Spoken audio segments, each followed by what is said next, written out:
এনসিসির যে নেতা তার সেক্রেটারি মহানগরে সেই শঙ্কর রাও গ্রেপ্তার হয়, তার সাথে আরো 3 জন গ্রেপ্তার হয়। তাদেরকে পুলিশ মহানগর থানায় কিছুক্ষণ বাদেই তাদেরকে ব্যারাকপুর আদালতে পাঠাবে। এই মহিলাকে মারধর এবং মহিলার শিরতাহানির অভিযোগ শঙ্কর রাওতের উপর গতকাল রাতে মহানগর থানায় কেস হয়। তারপরে পুলিশ তাকে গ্রেপ্তার করে। দেখো, এই শঙ্কর রাওতের সাথে কিন্তু এর আগেও যে অনেক ঝামেলা হয়েছিল, তার বিরুদ্ধে হুমকির অভিযোগ উঠেছিল প্রমোটারকে। দেখো, তার সাথে যারা গ্রেপ্তার হয়েছে বনি, দেবাশী, অর্পণ, এরাও কিন্তু শঙ্কর রাউতের কিন্তু সাকরেট, তাদেরকেও বরানগর থানা পুলিশ গ্রেপ্তার করেছে। এবং এই বরানগর থানার পুলিশে শঙ্কর রাউতের নামে কিন্তু এর আগেও এক্সট্রাকশন অর্থাৎ তোলাবাজি, মানুষকে হুমকি, ব্যবসায়ীদের হুমকির অভিযোগ উঠেই আসছিল। কিন্তু পালা ধরতেই শঙ্কর রাউতের এই গ্রেপ্তার একটা রাজনৈতিক মহলে কিন্তু একটা ব্যাপক চর্চার শুরু। মনে পড়ে যাচ্ছে যেদিন ফলাফল বেরোনোর পর সজল ঘোষ এই কথাটাই বলেছিলেন, বড়নগরে আগে এই গুন্ডামিটা বন্ধ করতে হবে। অনন্ত একদম, যে বরানগরের যে গুন্ডামির যে মাথা, যেটা বিরোধীরা বলে আসছিল, সেই শঙ্কর রাও ছিল মাথা, এমনটাই অভিযোগ করে আসছিল স্থানীয় বাসিন্দা থেকে এবং বিরোধীরা, অর্থাৎ তৎকালীন বিরোধীরা, অর্থাৎ বিজেপি, সিপিএম, তারা। সেই শঙ্কর রাও কিন্তু গ্রেপ্তার হওয়ায় কিন্তু যথেষ্ট কিন্তু বরানগর এবং ব্যারাকপুর শিল্পাঞ্চলে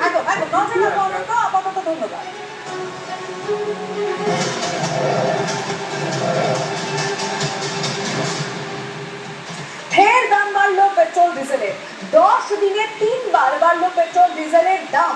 কলকাতায় লিটার প্রতি 94 পয়সা করে বাড়লো পেট্রোলের দাম। কলকাতায় পেট্রোলের দাম 110 টাকা 64 পয়সা। কলকাতায় লিটার প্রতি 95 পয়সা করে বাড়লো ডিজেলের দাম। কলকাতায় ডিজেলের দাম 97 টাকা 2 পয়সা। চলতি সপ্তাহের মঙ্গলবারই দাম বাড়ে পেট্রোল ডিজেলের। আর তার আগে 15ই মে দাম বেড়েছিল পেট্রোল ডিজেলের।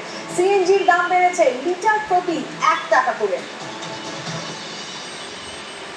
এই নিয়ে 3 বার 10 দিনে বারবার দাম বাড়ছে পেট্রোল ডিজেলের। দাম বেড়ে কলকাতায় ডিজেল এসে স্থিতি হলো 96 টাকা 97 পয়সা প্রতি লিটার, পেট্রোল এসে স্থিতি হলো 110 টাকা 56 পয়সা প্রতি লিটার। বারবার দাম বাড়ায় মানুষ বিভাগে পড়ছেন। তবে দাম বাড়ছে মূলত পশ্চিম এশিয়ায় যুদ্ধের কারণে অপরিশোধিত তেলের দাম হু করে বাড়ছে ব্যারেল প্রতি। আর তার জন্য পেট্রোল এবং ডিজেলের দাম বাড়াতেই হচ্ছে। দীর্ঘদিন ধরে কেন্দ্রীয় সরকার দাম নিয়ন্ত্রণে রাখার চেষ্টা করছে, কিন্তু এবার পরিস্থিতি হাতের বাইরে যাচ্ছে এবং তার জন্য টানা দাম বাড়ছে পেট্রোল ডিজেলের। ক্যামেরায় টুকুর সঙ্গে সুমন, TV9 বাংলা, কলকাতা। সরকারি কোষাগারের উপর অনেকদিন ধরে এই চাপটা সয়েছে। ভারত সরকার চেয়েছিল মানুষের উপরে যাতে এই চাপটা না পড়ে, এবং এটা দীর্ঘদিন ধরে যুদ্ধটা চলছে। প্রায় 75 দিন হয়ে যাওয়ার পরে সরকার দাম বাড়ানোর সিদ্ধান্ত নেয়। পেট্রোল ডিজেলটাকে সাশ্রয় করতে হবে দেশের সংকটের স্বার্থে।